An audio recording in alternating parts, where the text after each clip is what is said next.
Hey, good morning, Rebecca. Thank you for joining us. As we've seen just so far in the couple hours the live stream's been going, we've had people from all around the world.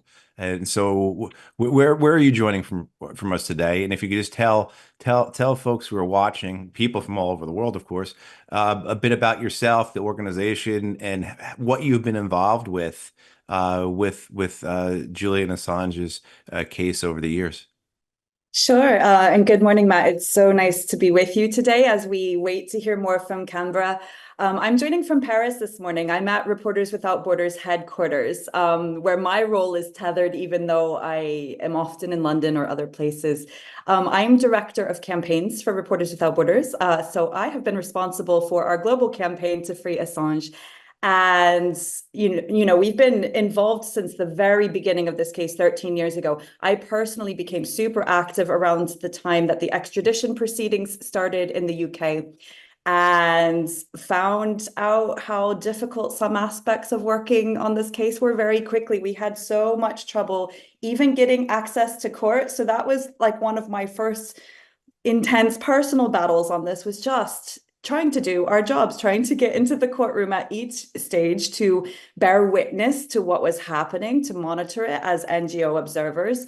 And we did get in, but frankly, we've never experienced anything like this in any country on any case. It was literally a fight at each stage. Throughout the first instance proceedings, the judge did not recognize NGOs as having any role different to the public. And so we were left to fight for very few spaces in the public gallery throughout. And during the pandemic, that was very few spaces indeed, some days only a few. So that meant queuing for 4 or 5 hours every single day to get in.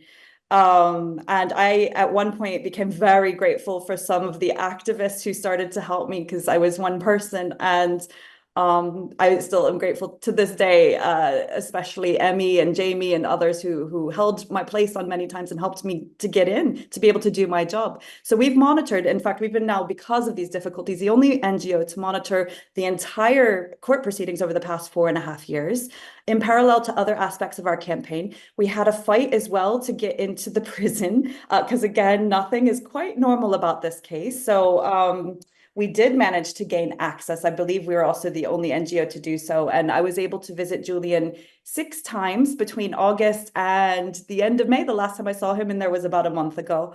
We engaged in intense advocacy with the US government, with the UK government, with the Australian government, and launched our own kind of widespread public mobilization campaigns, and then generally just tried to support everything that the Free Assange campaign has been doing, that WikiLeaks and Stella and others close to Julian have been so brilliantly doing all these years. We've tried to be useful where we can to really show the dangers of this case for journalism and press freedom around the world.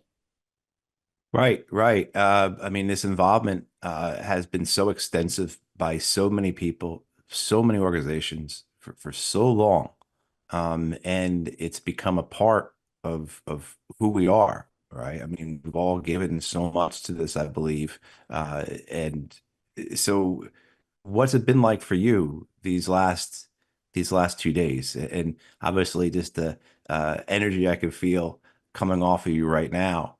But what's it been like these last 2 days for you, for someone who has given so much, who's been so intricately involved in this case? Honestly, it's still this feeling of immense relief. That was the first thing. It's a joyful moment. We work on so many cases that, things can be so difficult. And these moments that feel like victories can be far and few between. But I think especially for Julian, it's been a very long time coming. I've personally probably spent thousands of hours on this, let alone, the rest of my team, colleagues around the world. And, you do become very, very invested. I care a lot what happens to him as a person, as well as the implications that this has for all of us around the world. So, of course, it's not a perfect solution. We would have ideally preferred that all of the charges were dropped, that the case was just closed, full stop. We don't believe that Julian should have spent a single day deprived of his liberty in prison or elsewhere for publishing information in the public interest. But this is a good outcome at this stage. And it was always an uphill battle. This was by no means a certainty that we would ever get him out. So, this is a case, in fact, it's the most probably complex case I've ever worked on in 18 years of human rights work. And it really tested the limits of our democracies. It called into question what is journalism. It called into question the values that we all hold dear: freedom of information, freedom of expression, what the public has the right to know. In so many ways, it tested our mettle, and I say our not just as the sort of international human rights community, but our democracies, right? And I hope that these systems will now be strengthened by what Julian took a stand for. And I admire it so much. Like it's interesting when you get to know, because I campaigned on his case for several years before I met him, and I've only had conversations with him in prison. I'm really looking forward to seeing him in freedom myself with my own eyes outside of those prison walls at some point. But, just I think that's worth really just reflecting on for a moment, whether or not everybody out there agrees with everything he's ever said or done. It's not the point. It's like, this is somebody who stood up for what he believes in, which was on behalf of all of us. And I don't know anybody else who would put themselves through what he's gone through for 13 years up against a giant. I think I tweeted yesterday that he defeated Goliath. It really feels like that. And I think journalism will be a bit stronger because of what he's done. Right, right. I mean, 'cause I think that's what we're all contending with, our feelings in this moment, but also wrestling with what comes next. And for you, for Reporters Without Borders, I mean, for your organization, what comes next? What is it that one you all are working on, but also the other thing, and I know you're doing a lot, but the other thing in relation to what we are coming out of right now, what comes next? What are your hopes for this? What are your fears? As we watch Julian become a free man, what comes next in all this for you, and what are you thinking about? Firstly, I want to see how he is, what he needs, because we will continue to support him. I imagine he'll need some time with his family and to recover. And, we've had serious concerns about his mental health and physical health. I was worried during some of our prison visits, just the state that he was in there. It was really grim. And I'm personally thankful to never have cause to set foot in Belmarsh prison again. I'm sure he is even more than the rest of us. But yeah, first to check in on Julian, the person, to see what he needs, to see if he intends to fight back on any aspect of this. We would offer our support, whether that's legal support, advocacy support. If there's aspects of this case and his treatment over these 13 years that needs addressing, we're still there. Secondly, the whole time this has really put the Espionage Act in the spotlight, and it's very clear that we need Espionage Act reform. Many of us have been working on that over the years, but perhaps this is a moment for that to crystallize, for us to all really come together and fight for these needed reforms in a more focused manner, because as long as it lacks a public interest defense, this could easily happen again. And I'm concerned too that the US seemed to have been really adamant in securing an Espionage Act prosecution. It surprised me a bit that was the terms of the deal, rather than, they had given so much rhetorical weight to the Computer Fraud and Abuse Act. At a certain point, we would have thought if a deal would have been offered, maybe it would have focused on that, because they did try to paint Julian as a hacker, or all of these things that we don't believe he is. But it is telling, I think, that what came out of this was an Espionage Act prosecution. So to me, that leaves a threat open to others, to media organizations, to journalists, anyone who's working with leaked classified information. This threat remains there, and not just to journalists in the United States, but anywhere, given the transnational nature of how Julian has been targeted. So I think a really concerted push for Espionage Act reform is needed. And then, frankly, because I work on other cases around the world, some of which may seem as impossible or nearly as impossible as this one. And we've learned that actually, hey, nothing is impossible. It's always worth campaigning because it does matter. It does impact change. There have been a number of other states that have often pointed fingers back at the US and said, what about Assange, when their own abuses are raised? And so, countries that in fact have large numbers of journalists jailed, like China, which is by far the biggest jailer of journalists in the world, were campaigning for many cases in mainland China and in Hong Kong, such as the case of Jimmy Lai, which also may seem an impossible case. But I would now challenge those states that have been looking for so long. They've lost that argument. No, of course, Julian should have never been in prison. We remain disappointed by the fact that the country of the First Amendment pursued this case for so long. But as I've said a number of times in recent weeks and yesterday, like, it's never too late to do the right thing.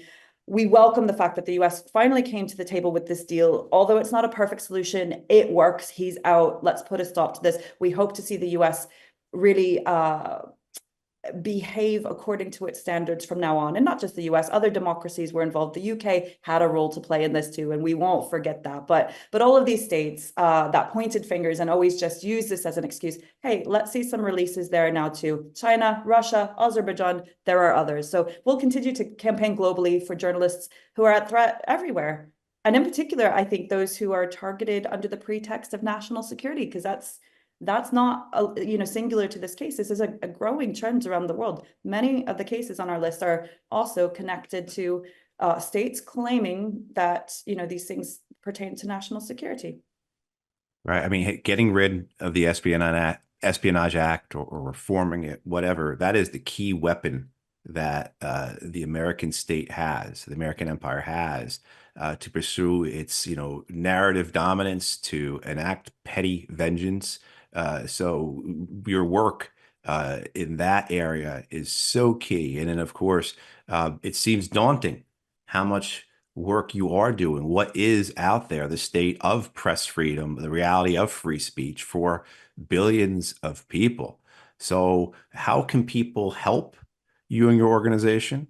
And then, of course, one last question as well. How have you and your colleagues been celebrating? And in any last words you might have. Sure. It doesn't feel daunting. I know it seems we are doing so much. We have an excellent team around the world. I'm really lucky to work with so many fantastic people here in our Paris headquarters, but our offices everywhere supported this. And I can't emphasize enough how buoyed we are by moments like this.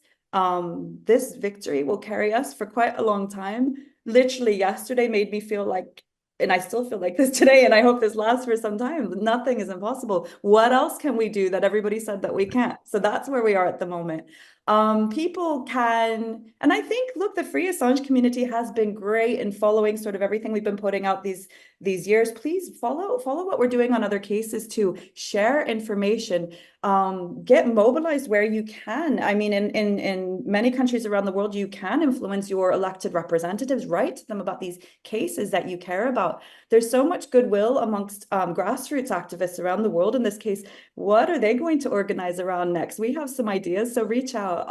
Of course, donations are always welcome to organizations like ours, or I know Julian is now directly, which is absolutely ludicrous, having to cover the cost of his own jet out of the UK, which will remain one of the absurd side notes, I think, historically, of this whole debacle. Shame on the Australian government for not just footing the bill there. But I know that they're crowdfunding too. So, if you can donate, support his legal defense, support his payment of this jet to freedom, as it were. But if you can, support organizations like ours too. As for celebrating, I think this will be protracted a bit. We were so busy dealing with this yesterday. I did more than 12 hours straight of media myself. We did raise a glass at a certain point. And I'm also, just maybe on a slightly personal note, thinking today of RSF Secretary General Christophe Deloy, who passed away about 2.5 weeks ago. It was very sudden, and he was only 53 years old, so quite a shock to us. But Christophe, he cared so much about this case. He had met Julian a number of times in the embassy. He was with me at some points of the court proceedings. We fought to get into the prison together, and I was really grateful that they had the chance. Christophe was able to come in twice with me last year, so they did have some last conversations. And he was always asking me for developments and telling me, like, oh, tell me if I should come. he would have been overjoyed by this moment. And so Mm. this is also, it's special for us, that something that he supported so much, and he allowed me to spend thousands of hours of my time on this, that shortly after he left us. But it's his victory too. And I'm sitting actually in his chair today in his office in our Paris headquarters. So just thinking of Christoph today, but we'll raise another glass all together when we can. And I'm hoping that we'll have the chance to do so all together back in London shortly. I know that there had been a gathering organized already for Julian's birthday. I hope that we keep it, because now we can toast him in freedom. Exactly, exactly. And I'm very sorry. Condolences on the passing of Christoph and Rebecca Griffin. Thank you so much for joining us this morning. Thank you for what you and Reporters Without Borders have done for so many years to support Julian, to support his family, to support all of us in this fight for a free press and for free speech. Thank you again for joining us. And we are now going to go to an interview with Ben Wisner of the American Civil Liberties Union.